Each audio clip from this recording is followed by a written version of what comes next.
नमस्कार मित्रों, आज का हमारा विषय है RPSC first grade first paper history ancient culture and civilisation part second.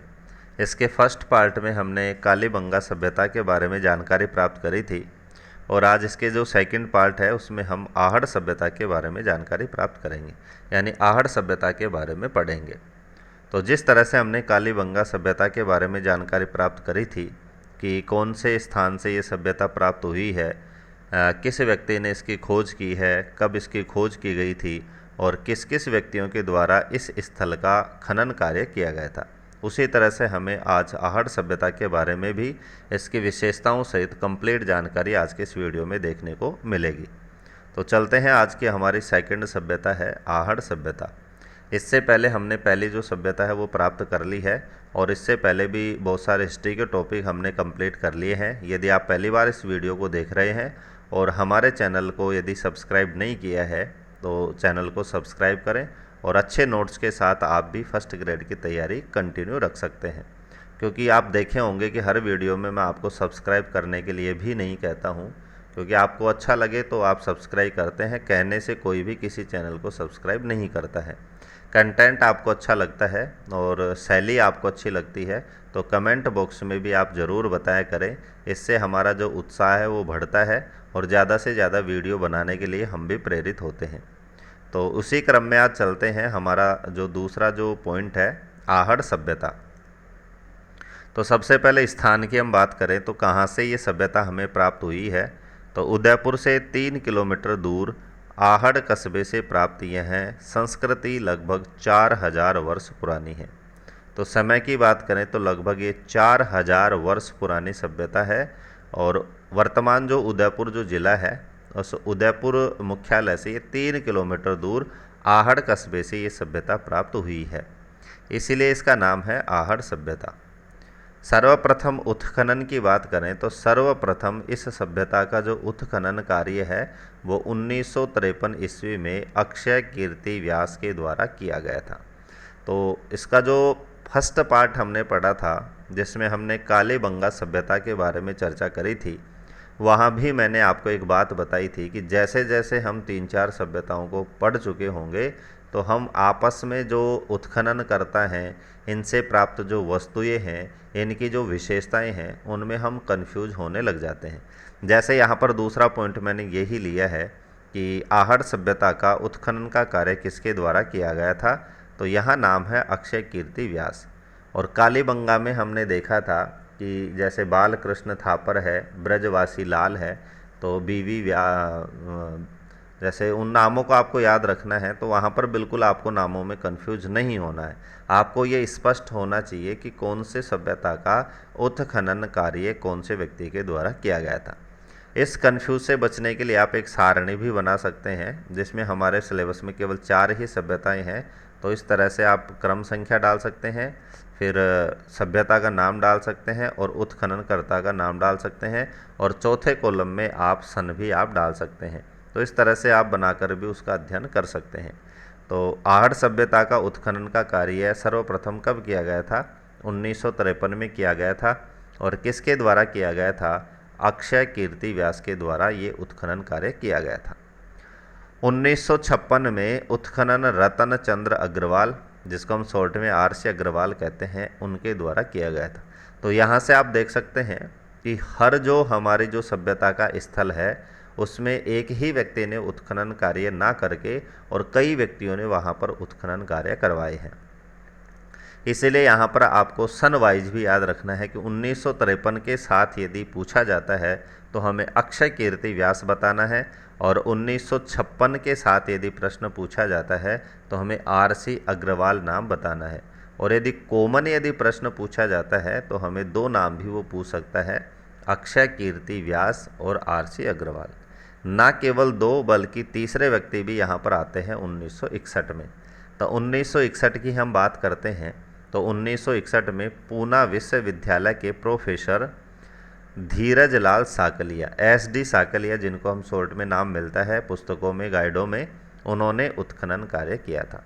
तो इस तरह से आप देख सकते हैं कि सर्वप्रथम 1953 में उत्खनन कार्य किया गया अक्षय कीर्ति व्यास के द्वारा 1956 में RC अग्रवाल के द्वारा यहाँ पर उत्खनन कार्य किया गया और 1961 में धीरज लाल साकलिया के द्वारा यहाँ पर उत्खनन कार्य किया गया। तो तीनों ही नाम आपको याद रखना है और कब कब इनके द्वारा उत्खनन कार्य किया गया इसको भी आपको याद रखना है। आहड़ सभ्यता के उपनाम, तो सबसे ज़्यादा जो उपनाम हमें प्राप्त होते हैं वो आहड़ सभ्यता के प्राप्त होते हैं। उपनाम का मतलब है कि इस सभ्यता को और किस किस नामों से जाना जाता है, किस किस नामों से हमें प्रश्न पूछे जा सकते हैं और किस किस नामों से पिछली परीक्षाओं में प्रश्न पूछे गए हैं। तो सबसे पहले हम देखते हैं कि ताम्रवती सभ्यता भी कौन सी सभ्यता का नाम है, आहड़ सभ्यता का नाम है। ताम्रयुगीन सभ्यता की हम बात करें तो ताम्रयुगीन सभ्यता भी आहड़ सभ्यता को ही कहा जाता है। बनास नदी के किनारे अवस्थित होने के कारण, आसपास स्थित होने के कारण इसे हम बनास सभ्यता भी कहते हैं। बनास संस्कृति भी इसको कहा जाता है। आघाटपुर या आघाट दुर्ग भी इसी सभ्यता का नाम है और क्षेत्रीय भाषा में इसे धूलकोट नाम से भी जाना जाता है। आयड़ नदी के किनारे अवस्थित होने के कारण यह आहड़ सभ्यता भी कहलाती है। तो इस तरह से आप देख सकते हैं कि आहड़ सभ्यता के सबसे ज़्यादा नाम हमें देखने को मिलते हैं और सारे जो नाम है वो परीक्षा की दृष्टि से महत्वपूर्ण है। एक भी नाम को आपको छोड़ना नहीं है, सारे नाम आपको याद रखना है। तो इस तरह से देख सकते हैं बहुत सारे नाम हैं आहड़ सभ्यता के। एक नाम और है जिसको मैंने अलग पॉइंट में भी लिखा है कि मृतकों के टीलों की सभ्यता। ये एक नया पॉइंट है इसलिए मैंने इसको अलग बनाया है कि मृतकों के टीलों की सभ्यता कौन सी सभ्यता को कहा जाता है। तो आहड़ सभ्यता को मृतकों के टीलों की सभ्यता कहा जाता है। अब जैसे हमने कालीबंगा की विशेषताएं पढ़ी थी और न केवल कालीबंगा की बल्कि हमें हर सभ्यता की विशेषताओं को पढ़ना है। तो अगला हमारा बिंदु है आहड़ सभ्यता की विशेषताएं। मकानों के निर्माण की हम बात करें तो यहाँ के मकानों का जो निर्माण है वो काले पत्थर से या धूप में सुखाई गई ईंटों से किया जाता था। तो यहाँ से यही प्रश्न बनता है कि कौन सी सभ्यता में मकानों के निर्माण में काले पत्थर का या धूप में सुखाई गई ईंटों का प्रयोग किया गया है। तो आहड़ सभ्यता के मकानों के निर्माण में इन दो चीज़ों का प्रयोग किया गया है। नेक्स्ट हमारा बिंदु है कि मकानों की जो छतें हैं वो बांसों से ढकी जाती थी। तो यहाँ से यही प्रश्न बनता है कि कौन सी सभ्यता में मकानों की छतें बांसों से ढके हुए के अवशेष हमें मिलते हैं। तो इसका जवाब भी हो जाएगा आहड़ सभ्यता। यहाँ के एक मकान से प्राप्त 4-5 बड़े चूल्हे संयुक्त परिवार और एक साथ भोजन बनाने की ओर इशारा करते हैं। ये परीक्षा में पूछा गया प्रश्न है RPSC के द्वारा ही कि कौन सी सभ्यता में हमें सामूहिक भोजन बनाने के अवशेष मिले हैं या फिर 4-5 बड़े चूल्हे कौन सी सभ्यता से हमें प्राप्त हुए हैं।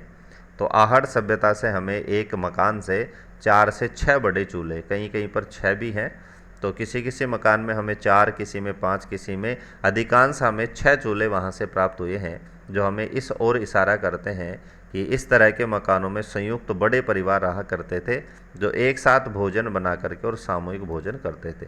तो पहले भी मैंने आपको बताया था कि साक्ष्यों के आधार पर ही हम अंदाज़ा लगा करके और इन सभ्यताओं का इतिहास लिखते हैं।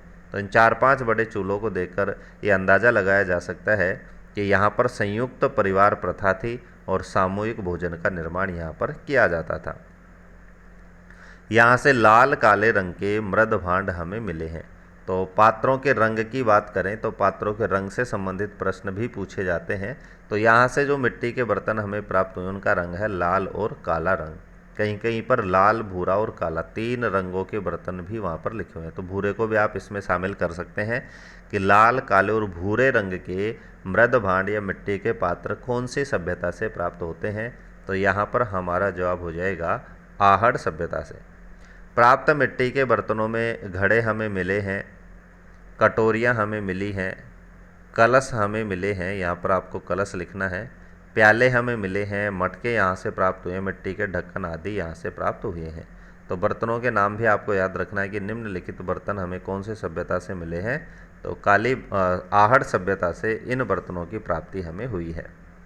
आहड़ सभ्यता से संबंधित हमारा नेक्स्ट बिंदु है कि यहाँ से अनाज रखने के बड़े मृद भांड भी मिले हैं, जिन्हें स्थानीय भाषा में गोरे व कोठ कहा जाता है।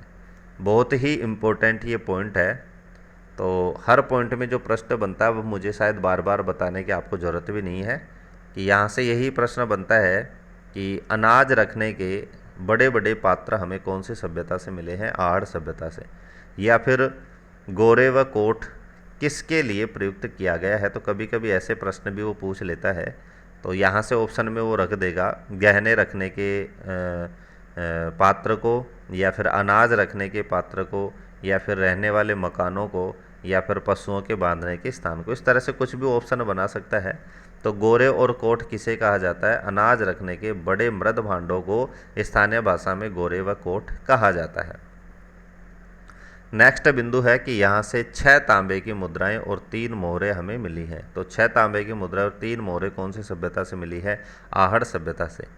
यहाँ से प्राप्त एक मुद्रा पर त्रिशूल और दूसरी पर यूनानी देवता अपोलो खड़ा हुआ है, जिसके पीछे बाणों से सजा हुआ, बाणों से भरा हुआ एक हमें तर्कस भी देखने को मिलता है।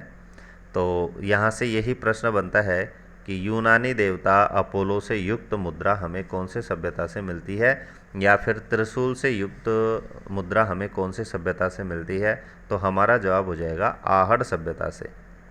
आहड़ सभ्यता से हमें छपाई के ठप्पे मिले हैं, आटा पीसने की चक्की के साक्ष्य हमें मिले हैं, और तांबे के कई प्रकार के उपकरण भी हमें यहाँ से मिले हैं।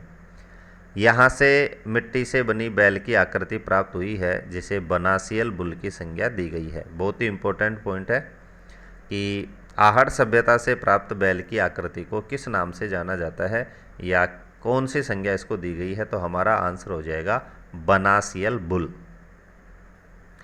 मृतकों के आभूषण व कपड़ों के साथ इनको दफनाते थे। तो यहाँ से प्राप्त जो कब्रें मिली हैं, तो यहाँ उन कब्रों को देख करके और खुदाई में हमें साक्ष्य मिले हैं कि यहाँ के जो मृतक थे उनको आभूषणों के और कपड़ों के साथ ही गाड़ दिया जाता था, दफना दिया जाता था।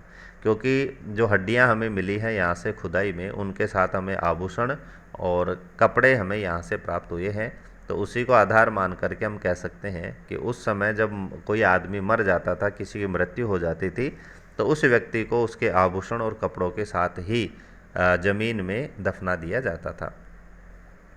यहाँ से हमें तांबा गलाने की भट्टियाँ भी प्राप्त होती हैं, क्योंकि हमने उपनाम में भी आपने देखा होगा ताम्र नगरी है, ताम्र सभ्यता इसको कहते हैं। तो इसीलिए कहा जाता है कि यहाँ से तांबे के उपकरण हमें मिले हैं और तांबा गलाने की भट्टियों के साक्ष्य भी हमें मिले हैं। तो इसको भी आप इम्पोर्टेंट पॉइंट मान करके याद रखना है कि तांबा गलाने की भट्टियों के साक्ष्य कौन सी सभ्यता से प्राप्त हुए हैं? आहड़ सभ्यता से। यहाँ के लोग ज्वार व चावल से परिचित थे, क्योंकि दोनों खाद्यान्नों के अवशेष भी यहाँ से मिलते हैं। तो खाद्यान्नों की बात करें तो यहाँ से ज्वार और चावल के साक्ष्य हमें मिले हैं। यहाँ से मिली 3 मोहरों पर विहितव विष